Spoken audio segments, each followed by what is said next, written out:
Hello, everyone. My name is Mindy Lee, and I'm the Public Relations and Events Manager for the Kansas Small Business Development Center. And today we will be going over the fundamentals of search engine optimization. So the roadmap for this presentation, we're first going to briefly discuss the Kansas Small Business Development Center for those who are unfamiliar with us. Then we'll follow it up with what is SEO and how does it work, why SEO is important, and some SEO rules for Google. So the Kansas Small Business Development Center, we are the state advice and resource for the small business owner. Our mission is to increase economic prosperity in Kansas by helping entrepreneurs and small business owners start and grow their business. And a majority of our services actually come at no cost as a result of support from the U.S. Small Business Administration, the state of Kansas, higher education institutions, and other local and regional partners. We do have a few services that we offer that are fee-based, but the majority of what we do offer for our clients, whether it's helping out with business planning or financial projections or online or digital marketing, these are services that we offer for free for our clients, and it's also free to sign up as a client with us.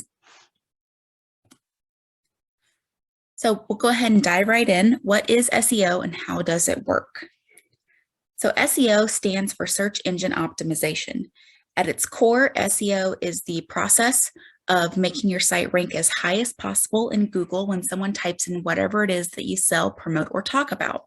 The higher that your site ranks, the more visible your business is, and the more traffic and sales your business is likely to generate. SEO is a topic that frustrates a lot of people, mainly because it's constantly changing due to Google's algorithm constantly changing, but we'll get into that here in a moment. SEO is a never-ending battle to get more eyes on your website and convince Google that your website is worth referring to users. So how long does SEO take to work? It depends, mostly on Google's algorithm. Only Google knows exactly how its algorithm works. They do release updates pretty frequently, and there are a few lists out there of the most crucial ranking factors, but Google keeps its algorithm pretty top secret. The truth is, SEO takes as long as it takes, and that might be weeks or even months, depending on your strategy. If someone else does something just a tiny bit better, you might get bumped off the top of the search results page. And it's a process that varies wildly depending on how you approach it. So patience is really key when it comes to search engine optimization. So there are two different types of SEO that you may have heard of. There's on-page SEO and off-page SEO. So what exactly is the difference? On-page SEO refers to anything that you do on your website to impact SEO. It takes into account various aspects of the web page that, when added together, will improve your website's visibility and search results. So this includes creating relevant, high-quality content, image descriptions, headlines, and titles. Now, off-page SEO, also called off-site SEO, refers to SEO strategies that happen off your website, such as backlinks. Building backlinks really is at the heart of off-page SEO. Search engines use backlinks as indications of the linked to content's quality. So a site with a lot of high-value backlinks will usually rank better than an otherwise equal site with fewer backlinks. So some examples of high-quality backlinks on your website could include your local chamber linking out to your website or a popular influencer linking to your products or services page. Essentially, links work as votes that tell Google that other sites think that your content is useful and relevant. And the more high quality content and the more high quality relevant links that you acquire, the higher your site will likely rank for related key terms. So critical SEO factors. Keep in mind that SEO trends change constantly, and what works now might not work in a few months, because that's just how often things are changing with SEO. There are a ton of technical SEO factors, but the backbone of SEO is high quality optimized content. If you can get that right, the rest of SEO will be so much easier. And if you want to crack the first page of Google, then you need relevant, well-optimized content that earns backlinks. So what exactly is high quality content? That's content that is written for your audience, which is another way of saying that you're writing for humans first and optimizing for Google second. That content should be conversational. So you want to use language similar to how you would engage in a face-to-face conversation with a customer. Write as though you're talking out loud. When something feels natural while it's being read out loud, that's considered conversational. We really like to connect with and buy from real people. We feel attracted to companies that connect with us in simple language.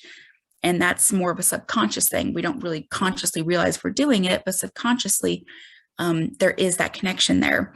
And the algorithm is programmed to seek out content that is understandable and relevant to the user who has typed in the question. And we type things into Google in that relaxed conversational manner. So the algorithm is designed to provide us the content that is also conversational and easy to understand. In other words, big words are evil. But you also want to make sure that you're following the rules of writing.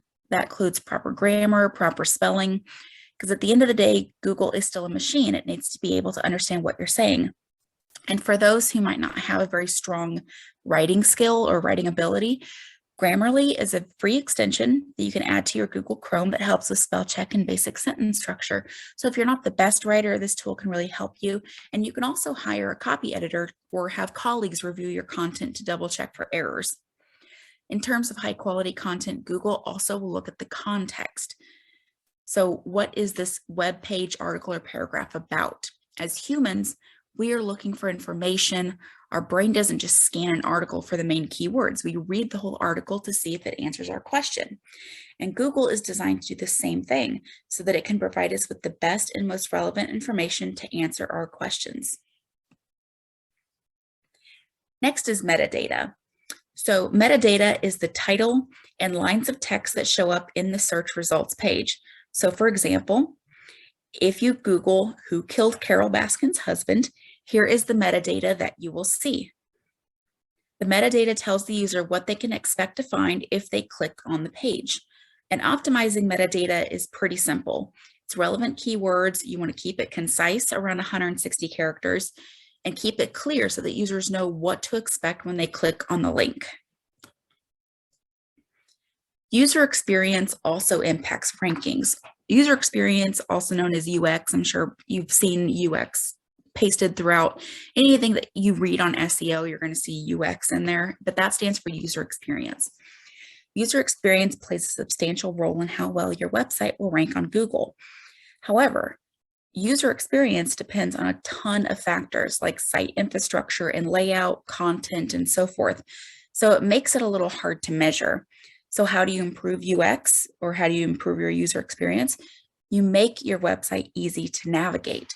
Improve your website's navigation to make sure users can quickly find the page that they are looking for. The best approach here is the simpler, the better. Navigation bars, drop-down menus, internal links, and a search bar will really help here. Website speed is also important for user experience. In an ideal world, your website should load in 2 seconds or less, which does not seem like a lot of time. But Google has a page speed insight tool that gives you a free report on your website's load speed and suggestions for how to improve it. As Google becomes smarter, user experience is likely to play an even more important role in the future. So now is the time to learn the basics and implement best practices on your website. And you can find that Google Page Speed Insight tool at the link listed here on the PowerPoint. Next is mobile optimization. So mobile matters now more than ever. In 2018, Google moved to a mobile-first indexing, which means the search engine uses mobile versions of your site to rank your site in their results. Google's move makes a lot of sense because more than 50% of traffic worldwide is generated from a mobile device, such as a smartphone or a tablet. Google suggests investing in responsive design. You need to make your content consistent across desktop and mobile devices and ensure that your site loads fast on both mobile and desktop.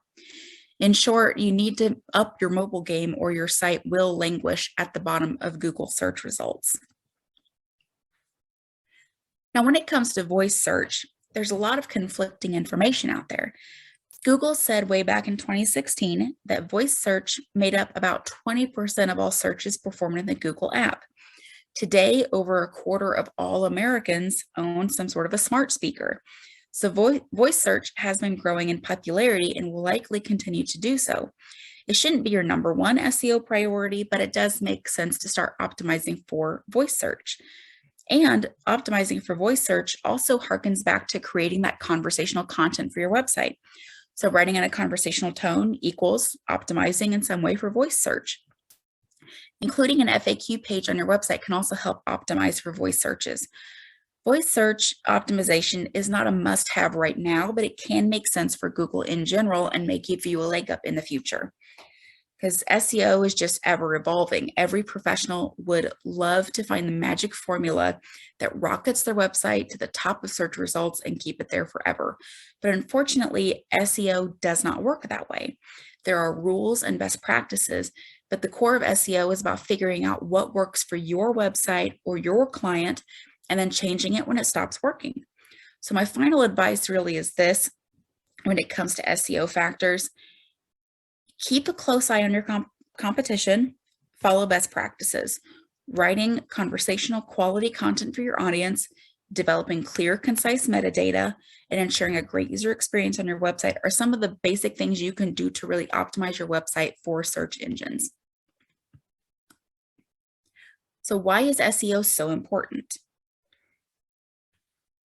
There are plenty of cautionary tales about something as simple as a website redesign or a new CMS system causing a site's traffic to drop or disappear. The simple fact of the matter is that most website changes these days affect SEO in one way or another, and only by keeping SEO at the forefront can a business hope to see positive results.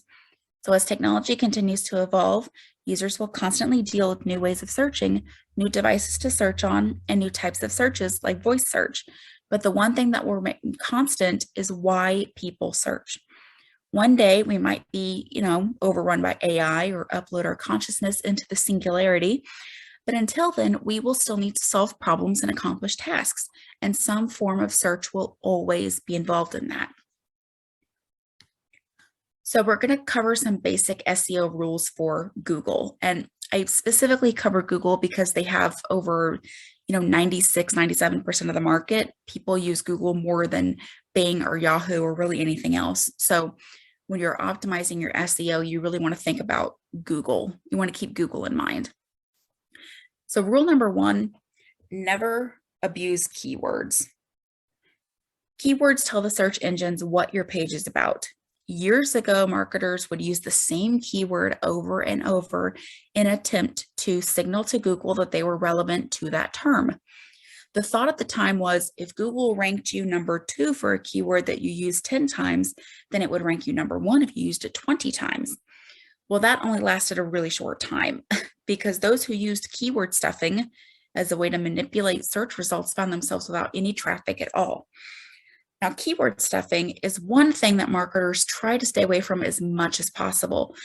There is a strong temptation to add as many keywords as you can to the content that you've created. However, Google will pick up on that sooner or later, and you could face a hefty keyword stuffing penalty as a result.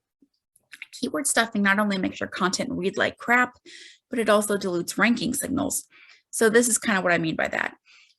Google uses time spent on a site as a ranking signal. The longer someone's on your website, the more Google feels that it's relevant. So if someone cannot read your content because it is so full of keywords, it reads like a foreign language, they will click off your website quickly. When Google sees people leaving your website quickly, it knows that your quality is only just above the sewer line and not really worth ranking. So you want to use relevant, unique keywords in your content, but don't go overboard with it.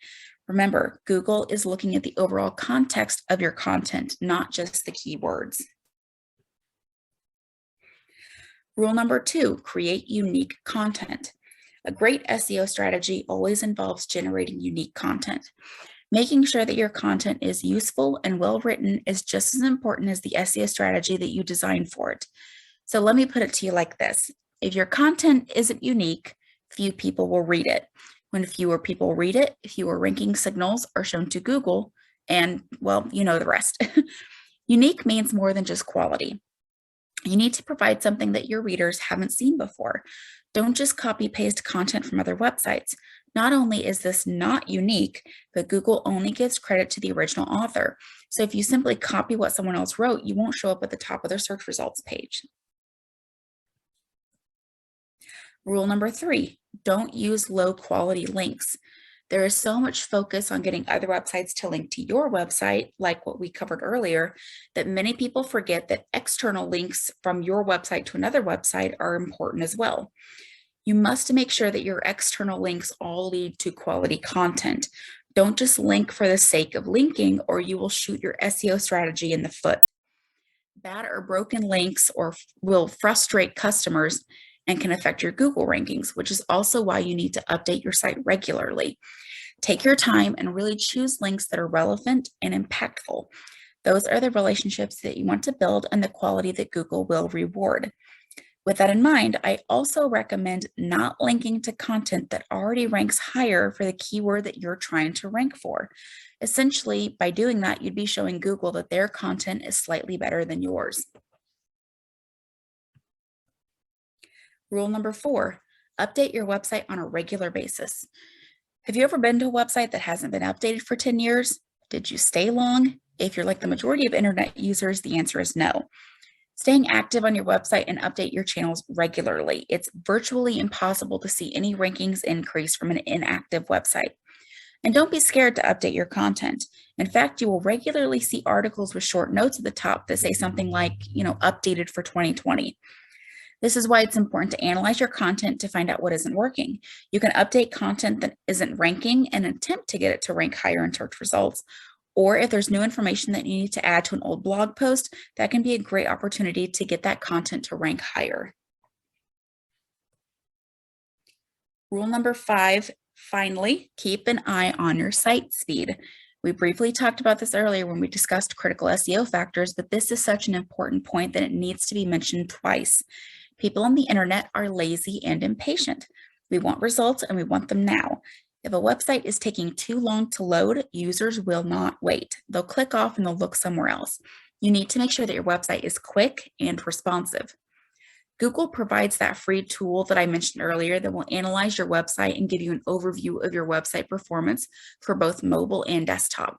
All you have to do is go to google.com, look up Google Page Speed Insights, and you'll find the tool at the top of the search results. All you have to do is input your website URL and it will spit that report out for you. So learning SEO can really feel like learning another language. It's a very substantial topic with a lot of moving parts. What I covered today were just some of the fundamentals of SEO. These are things that it's important for you to be familiar with. But does this mean that you need to become an expert in SEO? Of course not. Small businesses have enough going on. No one has time to do a deep dive into SEO and learn all of its components. What we discussed today is more of an introduction into SEO concepts. If you really want to get into the meat and potatoes of SEO, there are plenty of resources, ebooks, and blogs that are a really great place to start. If, however, my presentation today made you sick to your stomach with anxiety, the good news is that there are legitimate experts out there that can look at your website and online content and help you get the most out of SEO so that you don't have to approach it alone. There are a lot of tools and concepts that small business owners can learn to do themselves, but when it comes to SEO, this is definitely one of those things that you might consider hiring an outside expert for. But at the end of the day, I hope that you can at least walk away from this with a better idea of what SEO is, why it's important, and what factors play into a good SEO strategy. Thank you.